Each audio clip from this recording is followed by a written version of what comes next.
when you're in politics, one of those sort of like cardinal rules is you never say what I'm about to say. But people should read the history of how Germany elected Hitler. Read that history and just try to understand the analogies. And I think that's important at this time. I'm not saying that Donald Trump is necessarily Hitler. I'm not saying that. But you ought to understand how an unbelievably educated, advanced society can elect a demagogue and how bad it can get as a result. That's quite a thing to say, so I want you to sort of elaborate on that a little bit more. I'm already in trouble. Yeah.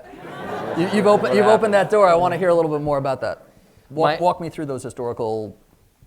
You know, there was an interesting piece, I read it. It cited a New York Times article from the mid-1930s that was reporting on Hitler in Europe. And it said, you know, he's saying all these racist things, but everybody says he's not really a racist. Right. The article said that the insiders in Berlin say he's not really. Yeah. That's just what he's saying. He's trying to, get elected or push the debate or whatever. I think we've got to be really concerned when someone, regardless of his stature as a reality TV star or whatever else, says things that are fundamentally opposed to our values and to who we are as Americans.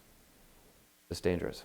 But just to take it one more step forward, obviously for several million reasons, the comparison to Hitler is a pretty inflammatory one. I'm curious if you think that if he were elected president, he would be capable of doing the same kinds of things that Adolf Hitler did. I don't know him. I don't know that he would.